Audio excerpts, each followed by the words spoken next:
The champagne bubbles fizzed against crystal, a sound that made my chest tighten with each pop and clink. I sat at table 12, the forgotten table tucked behind a marble pillar where the floral arrangements couldn't quite reach, and the warm glow of the chandeliers barely touched.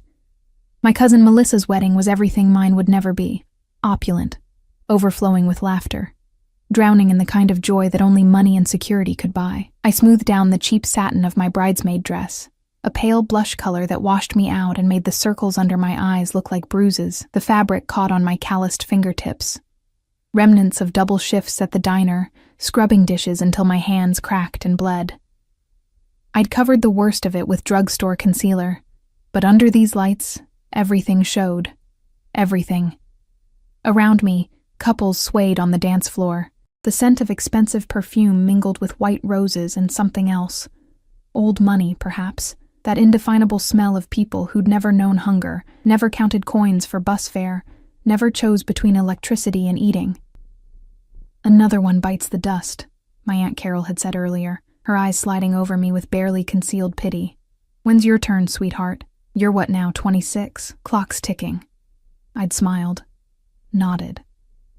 Said nothing about Marcus, about the engagement ring I'd pawned 3 months ago to cover rent, about finding him in our bed with my former best friend. Said nothing about being so spectacularly, devastatingly alone. The music shifted, a slow song now, something romantic and aching. I reached for my water glass, my only companion, when the air around me changed, thickened. The temperature seemed to drop and rise simultaneously, and I felt it before I saw anything. That primal awareness of being watched by something dangerous. Leather, bergamot, gunpowder. The scents hit me first, expensive and dark and completely out of place at this country club wedding. Then a shadow fell across my table, and I looked up. He stood there like a storm about to break. Tall, well over 6 feet, with dark hair pushed back from a face that belonged on Roman coins or Renaissance paintings, sharp jaw, sharper cheekbones, and eyes so dark they looked black in the dim light. But it was the way he held himself that stole my breath. Coiled power, predatory stillness, the bearing of someone who'd never heard the word no, and wouldn't recognize it if he had. His suit probably cost more than my car. Charcoal gray, perfectly tailored to shoulders that seemed too broad to be real, and beneath the jacket, I caught the edge of ink, tattoos crawling up his neck, disappearing into his collar like secrets. 2 men flanked him, standing at a respectful distance, professional, alert. Their hands clasped in front of them, eyes scanning the room continuously. Security.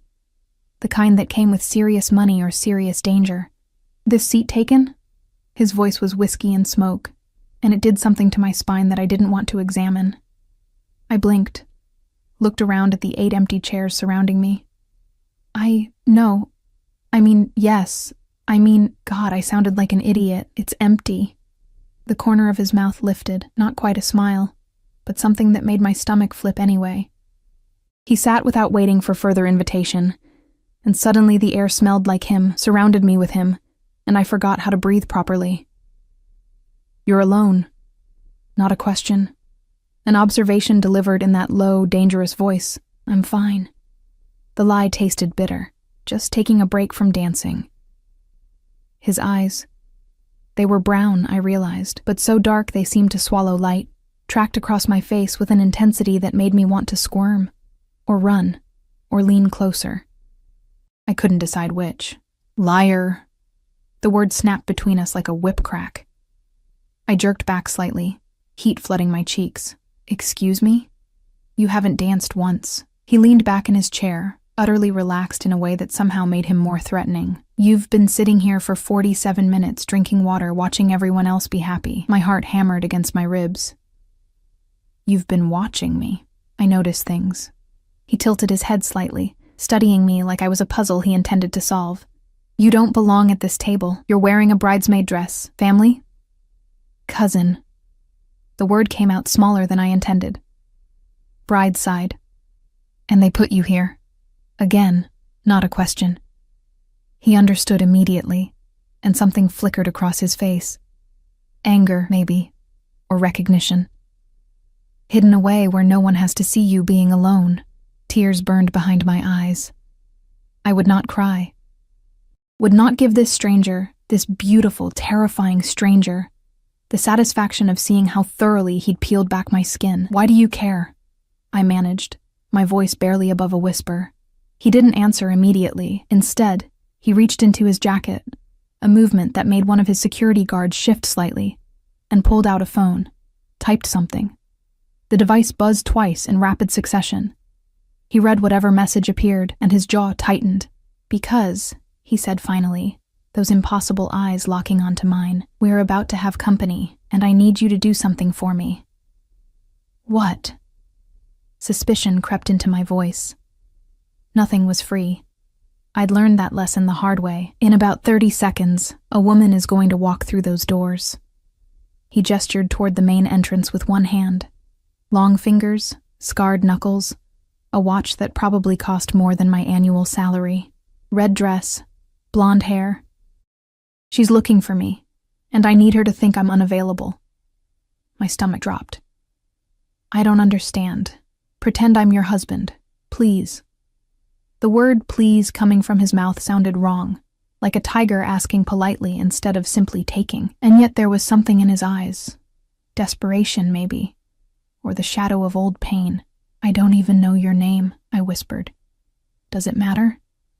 He shifted closer, and God, the heat of him, the overwhelming presence. She's here. I followed his gaze and saw her. A woman who looked like she'd stepped off a magazine cover, all legs and confidence and the kind of beauty that came from a surgeon's knife and a trust fund. Her red dress clung to curves that defied physics, and her eyes swept the room with the focus of a hunter. Please. He said it again, and this time he reached across the table and took my hand. His skin was warm, calloused. The touch sent electricity racing up my arm, and I gasped slightly before I could stop myself.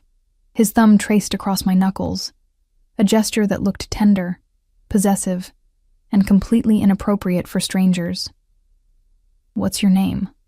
He murmured, leaning in close enough that his breath ghosted across my cheek. Emma. It came out breathy, weak. Emma Reed. Emma. He said it like he was tasting it, rolling it around in his mouth to test the flavor. I'm Dante. Just Dante. No last name. As if one name was enough to contain all that danger and darkness. The woman in red was closer now, weaving between tables, her smile predatory and bright. Panic clawed at my throat because I didn't know how to pretend. Didn't know what he wanted from me. Didn't know why I was even considering helping this stranger who'd appeared out of nowhere and stolen the air from my lungs. Kiss me. My eyes went wide. What? She needs to believe it. His free hand came up to cup my jaw, and the gentleness of the touch contrasted sharply with the command in his voice. Trust me. Just this once. I don't. But he was already moving, closing the distance between us with the inevitability of a wave crashing against shore. His mouth brushed against mine, soft at first, testing, asking a question my body answered before my brain could catch up. I melted into him. The kiss deepened, and suddenly his hand was in my hair, tangling in the careful updo I'd spent an hour creating. The room disappeared, the music, the laughter, the pitying glances from relatives who'd written me off as the family failure. There was only him, only this, only the heat and the hunger and the terrifying feeling of falling without knowing if anything would catch me. He pulled back slowly, reluctantly, and his eyes had gone molten, dangerous. Something predatory and possessive flickered across his face before he could mask it. Dante. The woman's voice cut through the moment like a knife. What a surprise. He didn't release me. Instead, his arm slid around my waist, pulling me closer against his side in a gesture that screamed ownership. Claiming. His thumb traced small circles against my hip, burning through the thin satin of my dress. Valentina. His voice had gone cold, empty of all the heat that had been there seconds before. I wasn't aware you'd been invited. She smiled, all teeth and venom. I go where I please. Her eyes cut to me, sharp and assessing. And who is this? My wife. The lie rolled off his tongue smooth as silk, and the way he said it, the absolute conviction, made something in my chest twist. Emma. Valentina's perfectly sculpted eyebrows rose. Wife? How unexpected. I hadn't heard. We keep our private life private. His hand tightened on my waist, a subtle warning or reassurance. I couldn't tell which. Now, if you'll excuse us, we were just leaving. He stood, pulling me up with him, and I stumbled slightly in my cheap heels. His arm steadied me instantly, and I caught the scent of him again, leather and danger, and something darker underneath that I couldn't name. But that made my pulse race. This isn't over, Valentina called after us, her voice carrying a threat that made ice slide down my spine. Dante didn't respond. He simply guided me away from the table, his security falling into step around us like well-trained wolves. We moved through the reception hall quickly, and I was aware of people staring, whispers following in our wake. Wait, I managed as we reached the exit. I can't just leave. My cousin will survive without you for one night. He pushed open the door, and the cool evening air hit my overheated skin like a slap. A black car waited at the curb, sleek, expensive, probably bulletproof. One of his guards opened the back door. Get in. I don't. Terror and exhilaration warred in my chest. I don't even know you. He turned to face me fully then, and in the moonlight, he looked like something from a dark fairy tale. Beautiful and terrible, and completely devastatingly dangerous. No, he agreed, his voice dropping to something that felt like a caress and a threat simultaneously. But you just became the most important person in my world. And now, Emma Reed. His hand came up to trace my jaw again. That possessive touch that made me shiver. You're coming home with me, where I can keep you safe from what I've just made you part of. The car door closed behind me with a sound like a vault ceiling shut. Heavy, final, trapping me inside with him. The interior smelled of leather so expensive, it probably had its own security detail, and the seats were butter soft beneath my trembling legs. Dante slid in beside me, filling the space with his presence, and suddenly, the spacious back seat felt suffocatingly small. Drive. One word, delivered to the man behind the wheel, older, graying at the temples, with eyes that had seen things I probably didn't want to imagine. The car pulled away from the country club smoothly, and I watched through tinted windows as my cousin's wedding reception grew smaller, the warm lights fading into pinpricks before disappearing entirely. My phone buzzed in my clutch, probably Aunt Carol wondering where I'd vanished to, but I couldn't make myself reach for it. You're shaking. Dante's observation cut through the silence, matter of fact and unavoidable. I wrapped my arms around myself, suddenly freezing despite the car's perfect climate control. You just kidnapped me from a wedding. Kidnapping implies unwillingness. He shifted slightly, and I felt his eyes on me like a physical touch. You got in the car. You didn't exactly give me a choice. There's always a choice, Emma. The way he said my name, like he owned it now, like it belonged to him, made heat pool low in my stomach despite my fear. You chose to help me. You chose to kiss me back. You chose to get in this car instead of running back to your table behind the pillar where everyone had forgotten you existed. Each word landed like a blow because they were true. All of it was horrifyingly, devastatingly true. Who was she? I heard myself ask. Valentina? His jaw tightened, shadows playing across the sharp angles of his face as streetlights flickered past. Someone from my past who doesn't understand the concept of boundaries. And what am I? The question burst out before I could stop it. Some kind of human shield? A prop to make her jealous? No. The word came out harsh, definitive. He turned to face me fully, and the intensity in his dark eyes made my breath catch. You're the best decision I've made in 5 years. You don't even know me. I know enough. His hand moved, and I flinched instinctively, a reaction born from Marcus's final night, from fists and fury, and my own stupid hope that he'd loved me. Dante froze, his expression shifting into something dangerous and cold. Who hurt you? What? You flinched. Each word dropped like stones into still water. Someone put his hands on you. Who? That's none of your... Tell me his name, Emma. The command in his voice should have made me angry. Should have made me demand he turn the car around and let me out. Instead, I found myself answering, the truth spilling out like blood from an old wound. Marcus, my ex-fiancé. I stared at my hands, at the indent on my ring finger where the engagement band had been. He didn't like that I couldn't afford the wedding he wanted. Didn't like that I worked 2 jobs and still couldn't keep up. Didn't like a lot of things, apparently. Where is he now? Something in Dante's tone made me look up sharply. His expression was calm, too calm, but his hands had curled into fists, and I could see the white of his knuckles even in the dim car interior. It doesn't matter. It's over. His name, Emma. And where I can find him. No. I surprised myself with the firmness in my voice. Whatever you're thinking, no. I don't need you to... You think I'm asking? He leaned closer. And God help me, I didn't pull away. You think any man who puts bruises on something precious gets to walk away? That's not how my world works. I'm not yours to protect, aren't you? His thumb traced my jawline, the same possessive touch from earlier, and my traitorous body leaned into it. You wore my ring for Valentina. You let me call you my wife. The moment you did that, you became mine. The certainty in his voice should have terrified me. Maybe it did. But there was something else there too, something warm and dangerous, and desperately seductive about being claimed so thoroughly by someone who looked at me like I mattered, like I was visible. The car turned onto a private road, trees closing in on either side like sentries. Security gates appeared, massive iron things with cameras and guards who stepped aside the moment they saw our vehicle. Beyond them, a mansion rose against the night sky, all stone and glass and impossible wealth. Where are we? My voice came out smaller than I intended. Home. Dante opened his door as we stopped in a circular driveway. My home. Yours now, too. I can't just... I have work tomorrow. I have an apartment. A life. He came around to my side, opening my door and extending his hand like a gentleman from another century. Call in sick.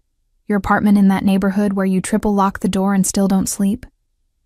We'll send someone for your things, your life. His fingers closed around mine, pulling me out into the cool night air. It starts now. The front doors opened before we reached them. More guards, I realized, dressed in dark suits and carrying enough weapons to start a small war. Inside, marble floors stretched into shadows, illuminated by chandeliers that made my cousin's wedding look cheap by comparison. A woman appeared, 50s, efficient-looking, with kind eyes and graying hair pulled back severely. Mr. Salvatore, should I prepare the guest room? No, Teresa. Dante's hand settled on my lower back, burning through the thin satin. She stays with me. My head snapped toward him. Absolutely not. You're my wife, remember? That ghost of a smile played across his lips again. Valentina has eyes everywhere. If you're not in my room, in my bed, she'll know it was a lie. It is a lie.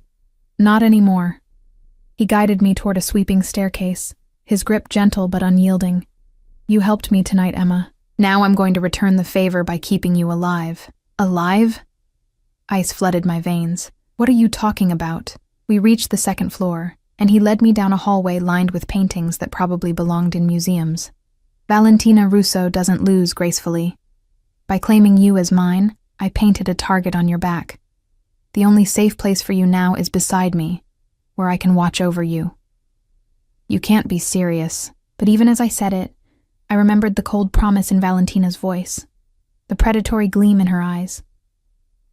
He stopped in front of massive double doors, turning to face me. I've never been more serious about anything in my life. You're in danger because of me. I don't take that lightly. Then let me go. Tell her it was a mistake that we... No. The word cut through my panic like a blade. You're mine now. I don't give back what belongs to me. He pushed open the doors, revealing a bedroom the size of my entire apartment. Floor-to-ceiling windows overlooked manicured gardens. A massive bed dominated the center of the room with sheets that looked like spun silk, and everything screamed wealth and power, and a world so far removed from mine, it might as well be another planet. I'll have Teresa bring you something to sleep in. Dante moved to a bar cart, pouring amber liquid into crystal glasses. You should eat something. You barely touched the food at the reception. How could you possibly know that? He handed me a glass, his fingers brushing mine deliberately. I told you. I notice things. Especially when it comes to you. The whiskey burned going down, but it helped steady my nerves. I watched him over the rim of the glass. This beautiful, dangerous stranger who'd upended my entire existence in less than 2 hours. Why? The question escaped before I could stop it. Why me? That wedding was full of women. Beautiful women. Women who wouldn't complicate your life. Dante set down his glass, and suddenly he was moving toward me with that predatory grace that made my heart race. He stopped inches away, close enough that I could feel the heat radiating off his body, could count the flecks of gold in his dark eyes. You want honesty. His hand came up to cup my face, thumb stroking across my cheekbone. The moment I saw you sitting there, so perfectly broken and trying so hard to hide it, something in me recognized something in you. We're the same, Emma. Survivors. Fighters. People who've learned that the world takes and never gives back. I'm nothing like you, I whispered, but my traitorous body was already swaying toward him. Aren't you? His other hand settled on my waist, pulling me flush against him. You think I don't see the fire underneath all that fear? The steel spine holding you together when everything around you falls apart? I see you, Emma Reed, every beautiful, damaged, extraordinary inch of you. Tears burned behind my eyes because no one had ever looked at me the way he was looking at me now, like I was precious, like I mattered, like I was worth protecting instead of pitying. This is insane, I managed. Yes. He leaned down, his lips brushing against my temple in a gesture so tender it stole my breath. But you're safe here. I promise you that. No one touches what's mine. No one hurts you again. Not Marcus. Not Valentina. Not anyone. And what if you hurt me? The question hung between us, heavy and inevitable. His expression shifted, something vulnerable flickering across those dangerous features before he could mask it. Then, I'll be the monster everyone already believes I am. He stepped back, putting distance between us that felt like a physical loss. Get some rest. Tomorrow we deal with the consequences of tonight. He moved toward a door I hadn't noticed, an ensuite bathroom probably, but paused at the threshold. Emma? His voice was rough, strained. Thank you. For helping me tonight. For trusting me enough to get in that car. I'm not sure I did trust you, I admitted. He smiled then. A real smile. Small and devastating, and completely unexpected. Good. Trust should be earned, not given freely. I'll earn yours. Starting tomorrow. Then he disappeared into the bathroom, leaving me alone in his bedroom, wearing a bridesmaid dress from a wedding I'd abandoned, with a clutch holding a phone I was afraid to check because reality waited on the other side of that screen. I moved to the windows, staring out at gardens lit by subtle ground lights, at the high walls surrounding the property, at the shadows of guards patrolling the perimeter. A golden cage, beautiful and inescapable. My phone buzzed again, then again. I finally pulled it out, watching messages flood in. Aunt Carol. Where did you go? Melissa. Emma. Are you okay? People are asking about the man you left with. Unknown number. You looked beautiful tonight. D. My breath caught. He'd gotten my number. Of course he had. Men like Dante Salvatore got whatever they wanted.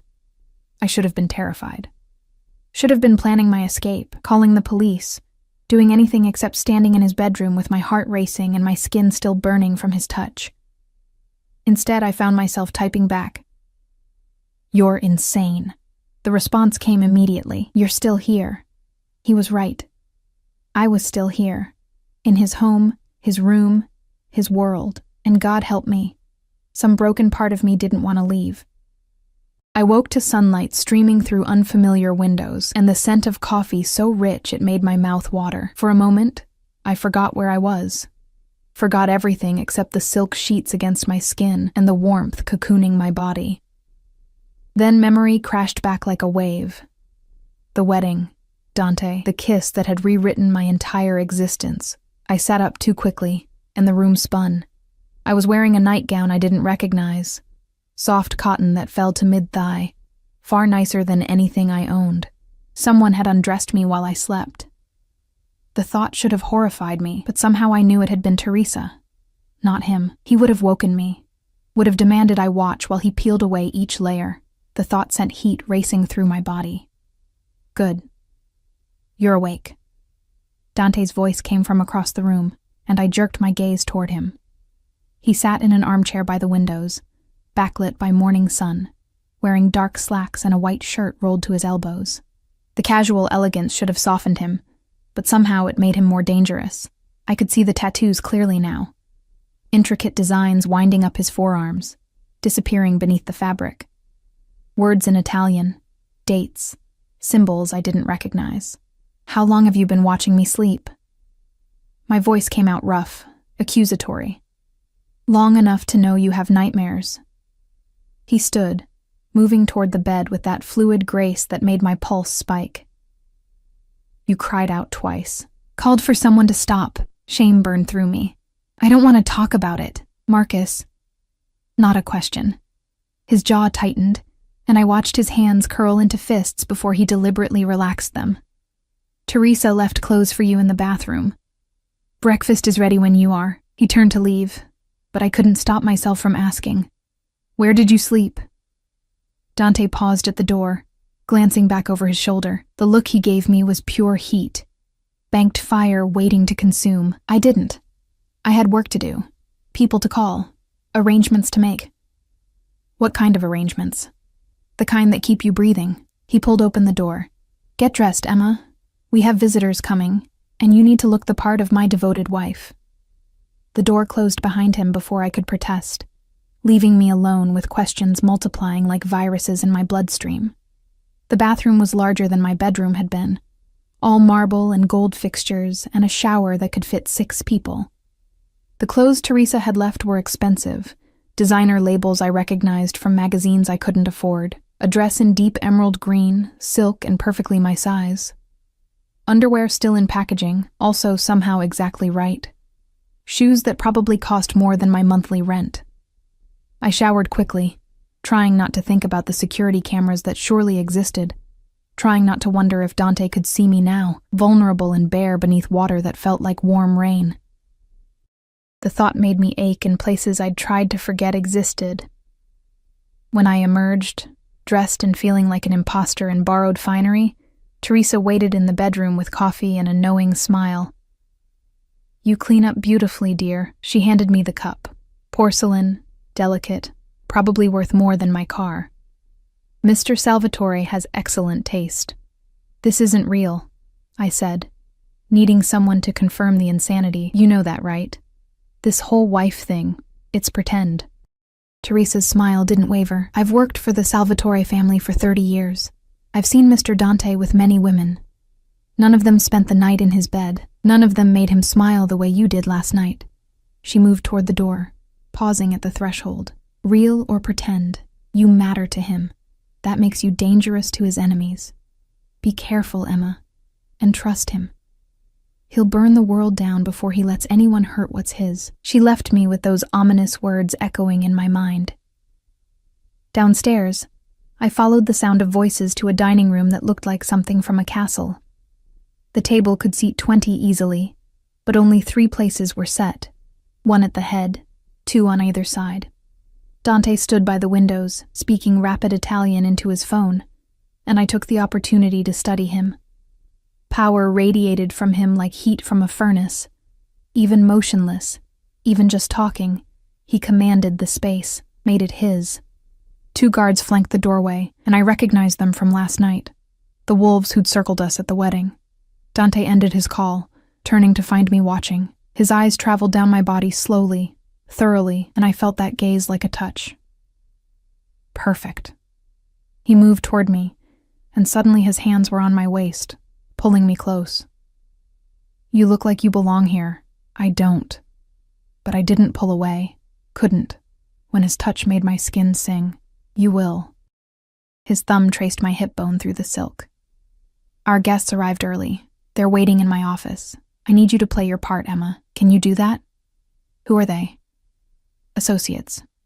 People who need to believe our marriage is real, or everything I've built becomes vulnerable. His hand came up to cup my face, and the gesture felt reverent, possessive. Just follow my lead. Let me touch you.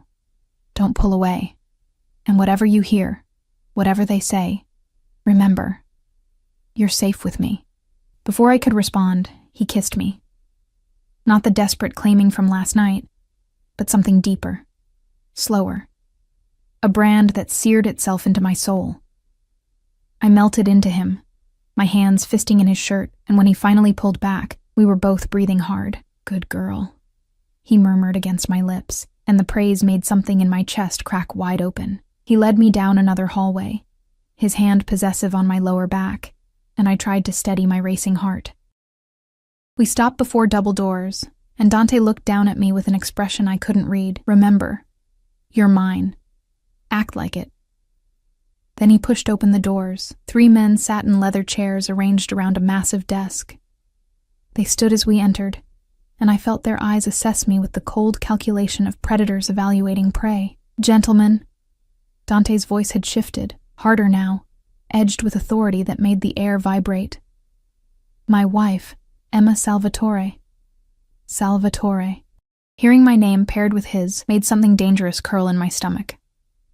The oldest of the 3, silver-haired, expensive suit, eyes like chips of ice, stepped forward. Dante. We heard rumors, but to see it confirmed. His gaze slid to me. She's quite young. Pretty, though. I can see the appeal. Careful, Antonio. Dante's arm snaked around my waist, pulling me against his side. That's my wife you're evaluating like livestock. Antonio smiled, but it didn't reach his eyes. Of course. Forgive an old man's bluntness. It's just surprising. We all assumed after Valentina. Valentina is the past. Dante's grip tightened on my waist. Almost painful. Emma is my future. I trust that won't be a problem for any of you. The other 2 men exchanged glances. One was younger, maybe 40, with a scar bisecting his left eyebrow. The other looked bored, picking at invisible lint on his sleeve. No problem at all, Antonio said smoothly, though I admit curiosity. How did you meet? The daughter of which family?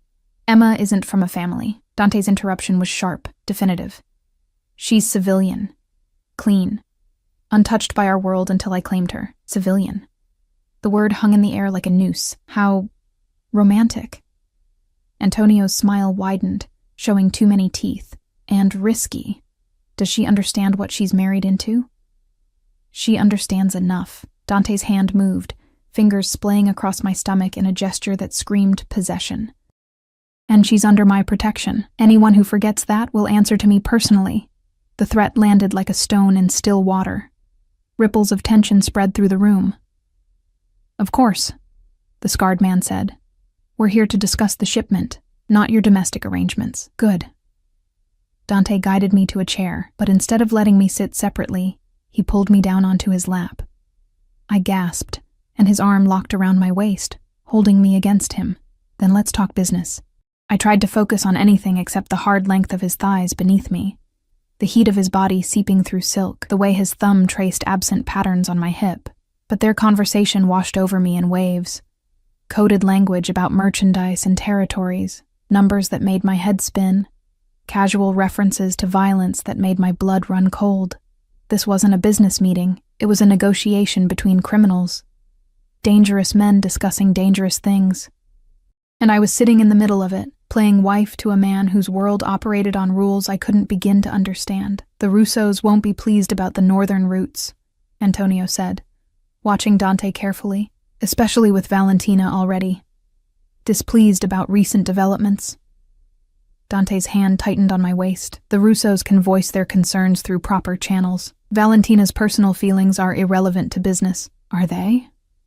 The board man finally spoke, his voice soft and lethal. She called me last night, said you'd humiliated her publicly, flaunted your new wife at a family wedding like a trophy. I don't answer to Valentina Russo. Each word dropped like a hammer. Not anymore. Not ever again. Her father might disagree. The temperature in the room plummeted. I felt Dante's entire body coil with tension, muscles turning to steel beneath me.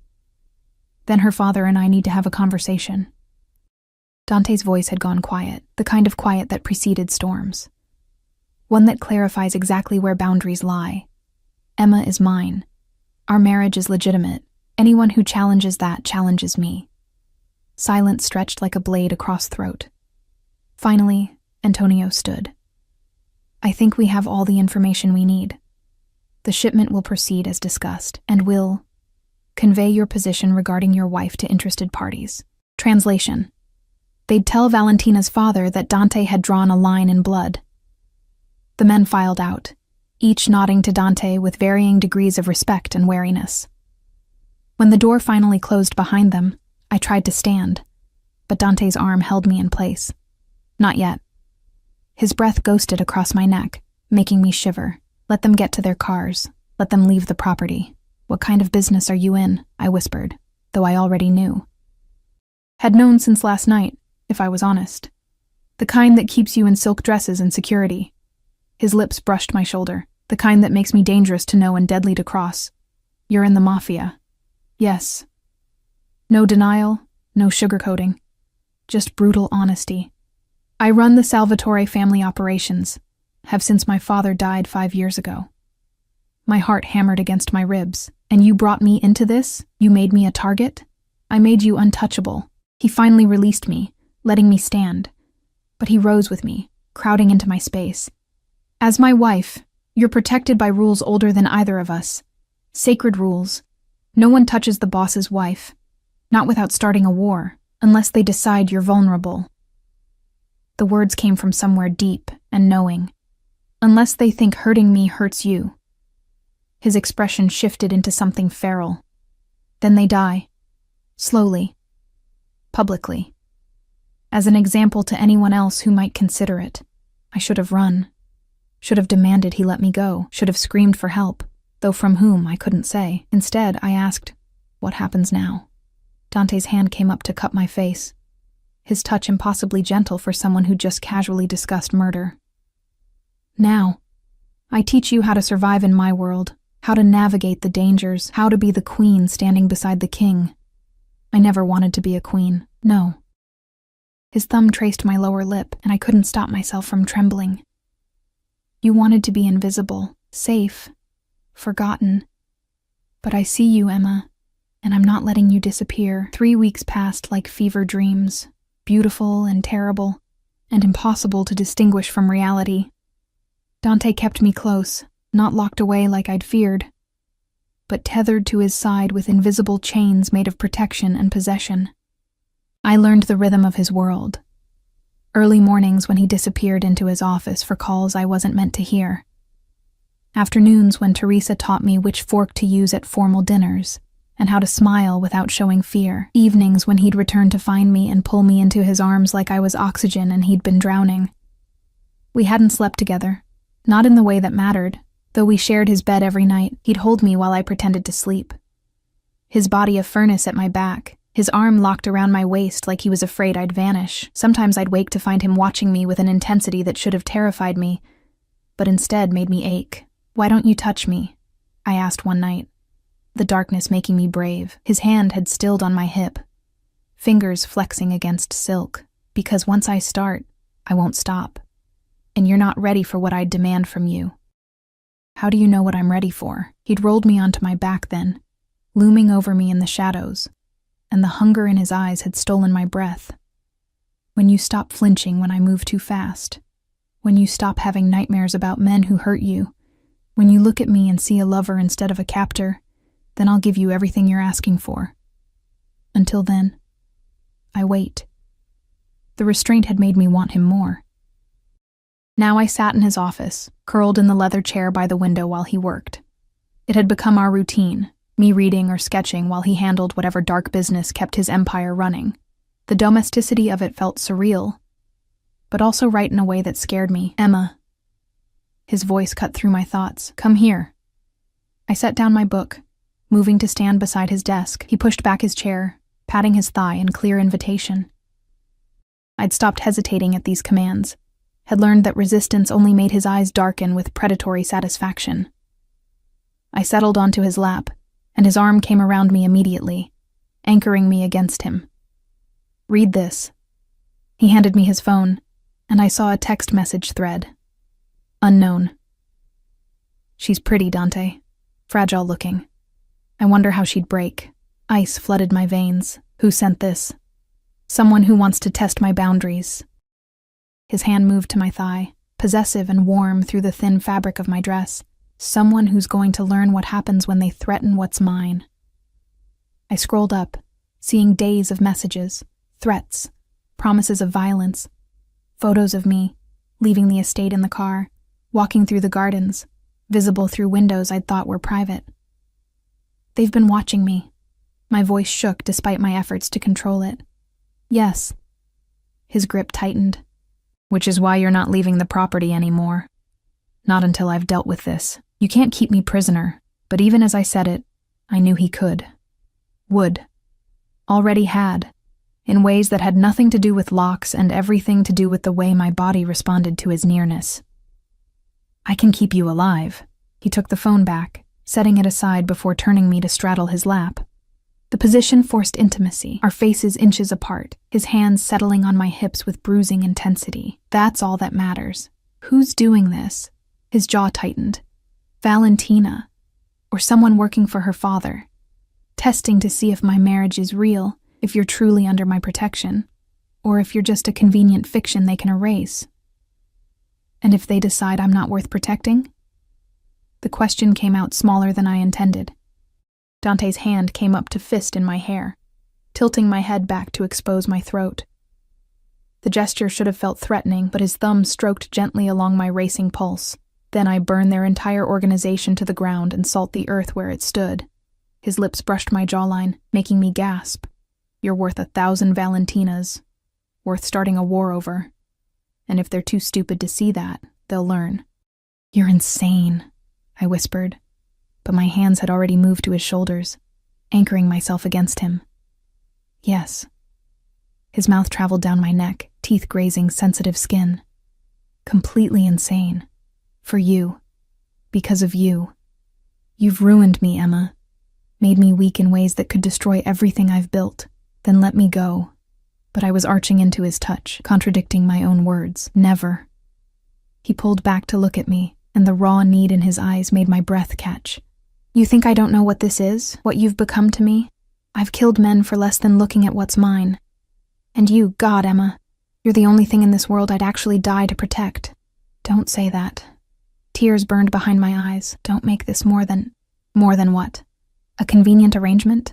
A protection detail? His laugh was harsh, broken. I'm in love with you. Have been since that first night when you looked at me with those frightened eyes and still chose to trust me. Still got in the car. Still stayed. The confession shattered something in my chest. You don't love me. You barely know me. I know you take your coffee with too much sugar because the bitterness reminds you of things you'd rather forget. I know you sketch flowers in the margins of books when you think no one's watching. I know you have a scar on your left shoulder blade from when Marcus pushed you into a glass table, and I know the names of every man who ever made you feel small. His hand cupped my face with devastating gentleness. I know you're terrified of thunderstorms, but you pretend to be brave. I know you cry in the shower where you think I can't hear you. I know everything that matters, Emma, and I love all of it. This is crazy, but I was crying now, tears streaming down my face. We've known each other 3 weeks. Time is irrelevant. He wiped my tears with his thumbs, his touch reverent. I knew the moment I saw you, knew you'd be the one who either saved me or destroyed me, possibly both. Before I could respond, his phone buzzed. Then again. He glanced at the screen, and his entire body went rigid. What? Fear clawed up my throat. What is it? They took someone. His voice had gone cold, empty of all the warmth from seconds before. One of my men left him on the steps of the estate with a message carved into his chest. What message? He showed me the photo one of the guards had sent. The image was brutal. A young man, probably mid-20s, bloodied and unconscious, and across his chest, cut deep enough to scar, were 4 words. The wife dies next. I stumbled off his lap, bile rising in my throat. Dante caught me before I could fall, pulling me against his chest. Breathe, he commanded. Emma, breathe. They're trying to scare you. It's psychological warfare. It's working. I couldn't stop shaking. Oh God, that man will be taken care of. He's alive. They wanted him alive to deliver the message. Dante's hand stroked my hair, a contrast to the deadly calm in his voice. But this ends now, tonight. He pulled out his phone, making a call. When someone answered, he spoke in rapid Italian, too fast for me to follow with my limited understanding, but I caught certain words. War. Blood. Retribution. What are you doing? I asked when he ended the call. Calling a meeting. Every family in the territory. Neutral ground. His eyes met mine, and they were black with rage barely contained. I'm making it clear that you're not just my wife in name, that harming you means war with everyone who's ever owed me a favor. And Emma, his hand cupped my face. I'm owed a lot of favors. This is because of me. Guilt crashed over me in waves. That man got hurt because you claimed me. No. His grip tightened. He got hurt because Valentina Russo is a spoiled child who can't accept that I chose someone else. Because her father indulges her tantrums instead of teaching her consequences. This isn't your fault. It's theirs. And they're going to pay for it. He kissed me then. Hard, and claiming, and desperate. I kissed him back with equal fervor, pouring 3 weeks of tension and fear and unwanted desire into the connection. His hands roamed my body like he was memorizing me, like he thought this might be the last time. When we finally broke apart, we were both breathing hard. I need you to do something for me, he said, his forehead pressed against mine. I need you to stay in this house. Don't go near windows. Don't answer the door for anyone except Teresa or my personal guards. And if something happens, if you hear gunfire, if anyone breaches the perimeter, there's a panic room behind the bookshelf in our bedroom. You go there, you lock yourself in, and you don't come out until I come for you. You're scaring me. Good. His thumb traced my lower lip. Fear keeps you careful, keeps you alive. I need you alive, Emma. Need it more than I need my next breath. Come back to me, I whispered, the words escaping before I could stop them. Whatever you're planning, whatever happens tonight, come back. Something shifted in his expression. Hope, maybe, or recognition. Say that again. Come back to me. You called this home. His smile was devastating, dangerous. You said come back to me like you're waiting for me, like you want me to return. I realized what I'd admitted, the truth I'd been avoiding for 3 weeks. I do. God help me. I do want you to come back. Want you here. I couldn't finish, couldn't admit the full depth of how thoroughly he'd invaded my heart. Want me? He pulled me closer, our bodies flush. Say it, Emma. Tell me what you want. You. The confession tore from somewhere deep and honest. I want you. All of you. Even the dangerous parts. Even the parts that should terrify me. He kissed me again, slower this time, thorough and claiming. When he pulled back, his eyes had gone molten. When I come back, not if, when, I'm making you mine in every way that matters.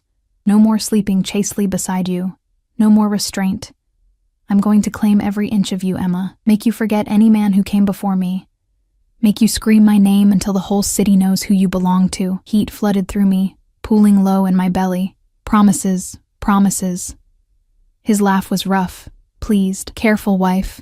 I always keep my promises. He stood, setting me away from him with visible effort. Stay inside. Stay safe. I'll be back before dawn. Dante. I caught his hand. I meant what I said. Come back to me. Always. He brought my hand to his lips, pressing a kiss to my knuckles. You're my home now, Emma. The only one that matters. Then he was gone, striding out of the office with purpose and deadly intent. I heard him barking orders in Italian, heard cars starting in the driveway, heard the sounds of an army mobilizing. I moved to the window, watching as a convoy of black vehicles pulled away from the estate.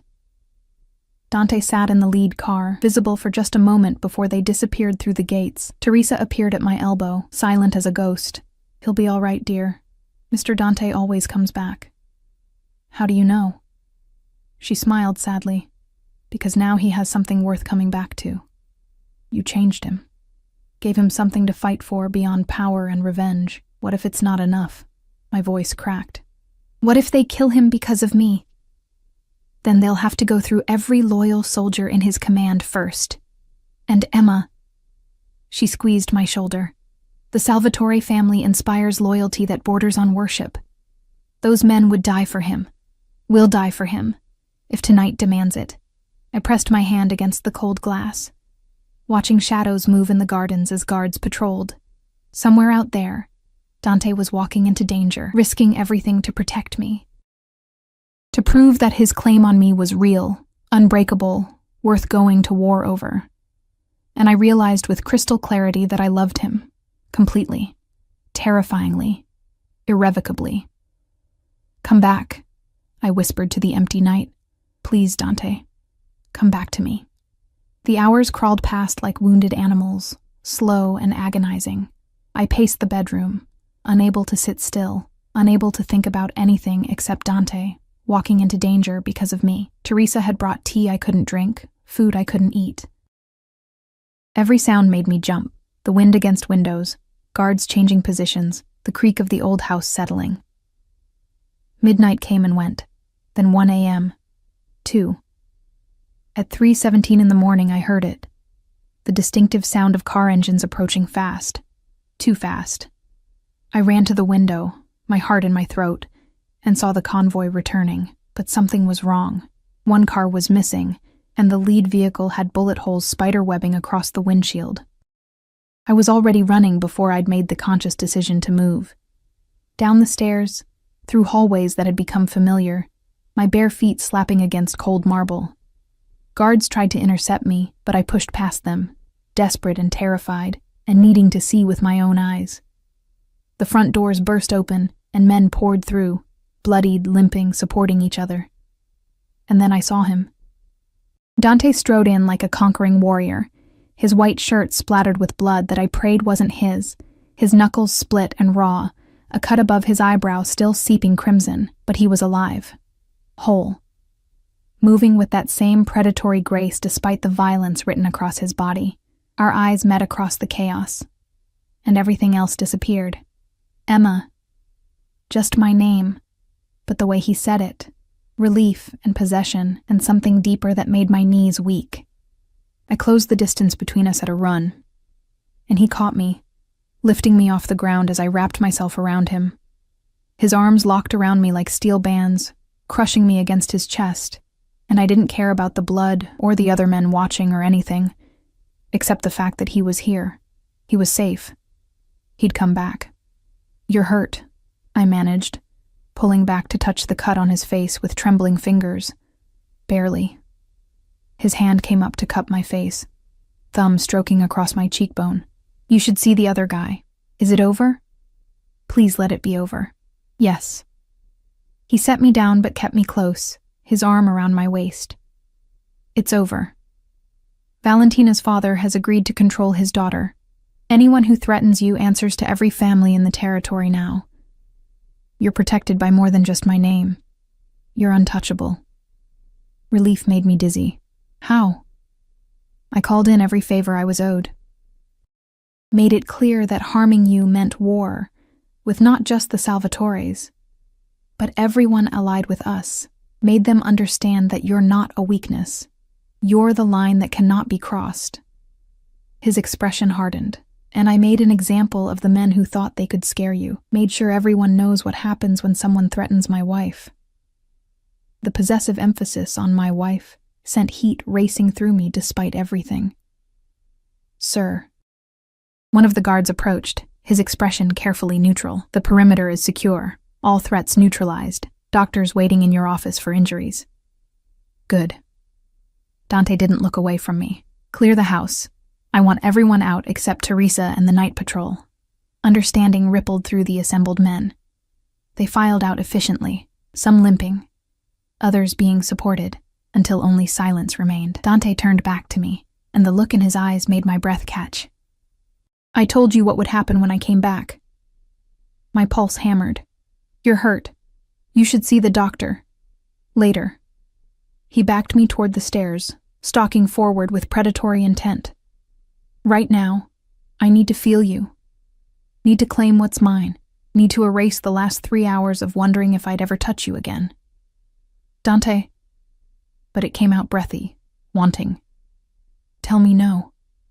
He crowded me against the banister, his body trapping mine. Tell me you don't want this, and I'll walk away. Get patched up. Give you space. But Emma. His hand slid up my thigh, burning through the thin nightgown Teresa had given me. If you don't say no in the next 5 seconds, I'm carrying you upstairs and keeping every promise I made before I left. I should have been rational, should have made him see the doctor first, should have processed everything that had happened, should have been cautious and careful and smart. Instead, I grabbed his shirt and pulled him down to kiss me. He groaned into my mouth, the sound vibrating through both of us, and then he was lifting me, my legs wrapping around his waist as he carried me up the stairs. We kissed the entire way, desperate, hungry, 3 weeks of restrained desire finally unleashed. He kicked open the bedroom door, carrying me straight to the bed and laying me down with surprising gentleness, given the fire in his eyes. He stood over me for a moment, just looking, and I felt that gaze like a physical caress. You're so goddamn beautiful, he said, his voice rough. And you're mine. Say it. Yours. The admission came easily now, natural as breathing. I'm yours, Dante. Something fierce and triumphant flashed across his face. He shrugged out of his jacket, then his ruined shirt, revealing the full tapestry of ink covering his torso. More than I'd imagined. Words and symbols and artwork that told stories I wanted to spend hours decoding, but what caught my attention were the scars. Old bullet wounds, knife marks, the physical evidence of a life lived dangerously. I sat up, reaching out to trace one particularly vicious scar across his ribs. Does it hurt? Not anymore. He caught my hand, pressing it flat against his chest where his heart thundered. This is the only thing that hurts now. Wanting you, needing you, trying to be gentle when all I want is to devour you. Then don't be gentle. I met his eyes, letting him see the truth. I'm not fragile. Not anymore. You made me strong. Now show me how you really feel. The restraint snapped. He was on me in an instant, his mouth claiming mine with bruising intensity while his hands roamed my body, peeling away fabric with impatient efficiency. I arched into his touch, 3 weeks of sleeping beside him, but never truly having him making me desperate. I love you. He groaned against my throat, teeth grazing my pulse. God, Emma, I love you so much it terrifies me. Show me. I pulled him closer, nails digging into his shoulders. Show me how much. He did. Slowly at first, worshipping every inch of skin he exposed, learning what made me gasp and arch and beg. Then faster, harder, claiming me so thoroughly that I forgot my own name. Forgot everything except the feel of him, the taste of him, the overwhelming rightness of finally being completely his. We moved together like we'd done this 1,000 times, like our bodies had been designed to fit perfectly. Every touch ignited fire. Every kiss stole breath. Every whispered word of possession and love. And forever made me fall deeper into this dangerous man who'd saved me by ruining me for anyone else. When we finally shattered together, my name on his lips, and his branded into my soul, I understood what Teresa had meant. He'd come back because I'd given him something worth fighting for. And in return, he'd given me everything I'd never known I needed. Afterward, we lay tangled together, his arms locked around me like he still couldn't quite believe I was real. I traced the tattoos on his chest, following the lines and curves. What do they mean? I asked softly. Each one is a story. His fingers combed through my hair, gentle and soothing. This one. He guided my hand to a date on his ribs. The day my father died. This one. Another symbol. My first kill. This one. He pressed my palm over his heart, where I felt fresh bandaging I hadn't noticed before. Today's date. The day I claimed my wife completely. I looked up sharply. You got a tattoo tonight? In the middle of everything? His smile was devastating. Had to. Needed something permanent. Proof that this is real. That you're real. That I didn't dream the way you looked at me before I left. His thumb traced my swollen lips. I'm going to fill my entire body with reminders of you. Every important moment. Every time you make me feel human, instead of the monster everyone thinks I am. Tears pricked my eyes. You're not a monster. I am. His expression turned serious. I've done terrible things, Emma. We'll probably do more to protect what's mine. I won't apologize for that. But with you... He cupped my face with both hands. With you, I get to be something else. Something better. You make me want to be the man you see when you look at me. I see you. I whispered. All of you. The darkness and the light, and I love all of it. Marry me. The words tumbled out urgent and unexpected. I know we told everyone we're already married, but make it real. Let me put a ring on your finger that means something. Let me stand in front of witnesses and vow to protect you, worship you, love you for the rest of my life. We barely know each other, I said, but I was already smiling. I know everything that matters, and I'm going to spend the rest of our lives learning the rest. He kissed me softly, tenderly. Say yes, Emma. Make this real. Make me yours the way you're already mine. I thought about the girl I'd been 3 weeks ago, alone at a wedding, invisible and forgotten, convinced she'd never matter to anyone.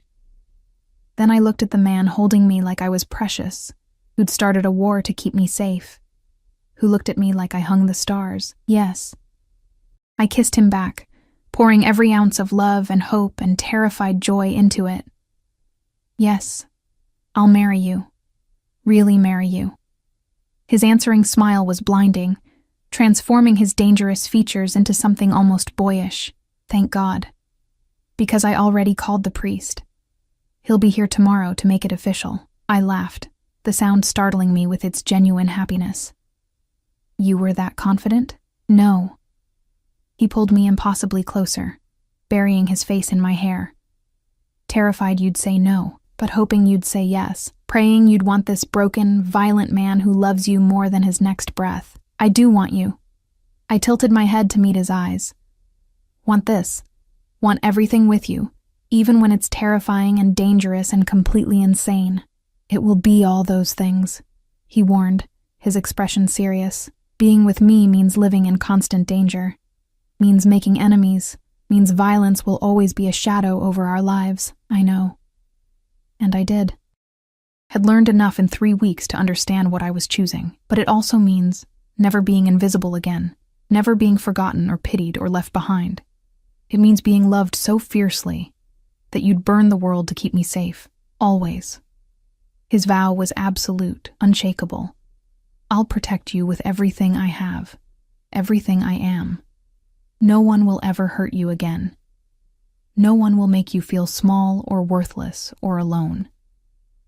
You're the queen of my empire now, Emma. And I'll spend the rest of my life making sure you know exactly how precious you are. We stayed like that as dawn crept through the windows, painting the room in soft gold. 2 broken people who'd found each other in the most unlikely way, who'd chosen each other despite every reason not to, who'd built something real from a desperate lie. Outside, guards patrolled the perimeter. In the city, word would already be spreading. Dante Salvatore had claimed his wife completely, had gone to war to protect her, had made her untouchable. Valentina would rage, plot, perhaps even attempt something foolish. But it wouldn't matter. Nothing would matter except this. His arms around me, my head on his chest, the steady beat of his heart beneath my ear. I love you, I whispered, as sleep finally began to claim us both. I love you more. His lips pressed against my forehead, the gesture tender and reverent. My Emma, my wife, my everything. 3 months later, we stood in the estate's garden before a small gathering of family, chosen and blood. I wore a dress that cost more than my old life, a ring that caught sunlight like captured stars, and a smile I couldn't have hidden if I tried. Dante looked devastating in a black suit, his eyes never leaving mine as we exchanged vows that made the ones we'd faked at the wedding feel like cheap imitations. When the priest pronounced us married, really, legally, permanently, Dante kissed me like he was claiming me all over again. Mine, he murmured against my lips.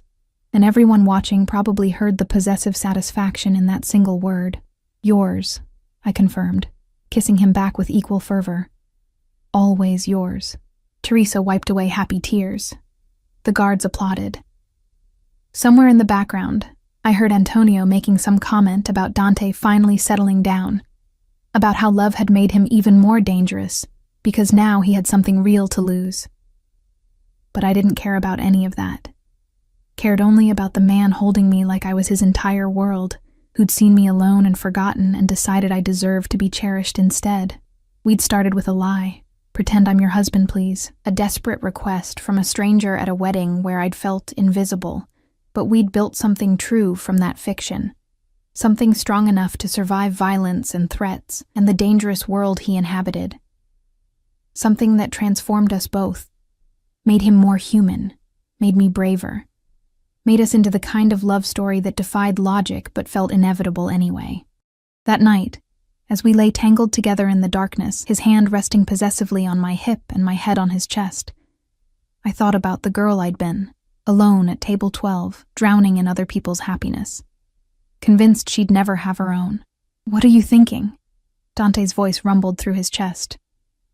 That I'm glad I said yes. I tilted my head to look at him that night, when you asked me to pretend.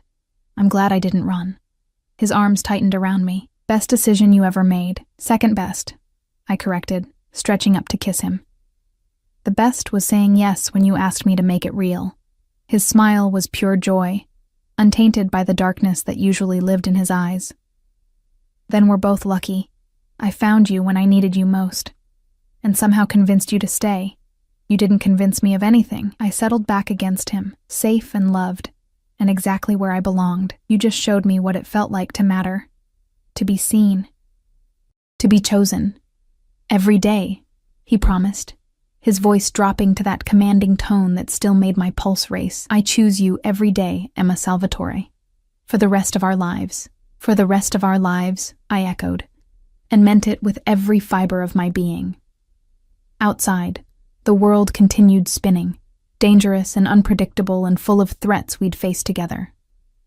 But here, in the sanctuary of our bedroom, wrapped in each other's arms, we were untouchable. Not because of his power or his name or the empire he commanded, but because we'd found something stronger than any of that. We'd found each other, and that was worth fighting for, worth protecting, worth everything. My story had started with sitting alone at a wedding, invisible and forgotten. It ended with being loved so completely that I'd never be invisible again, and somehow, impossibly, beautifully,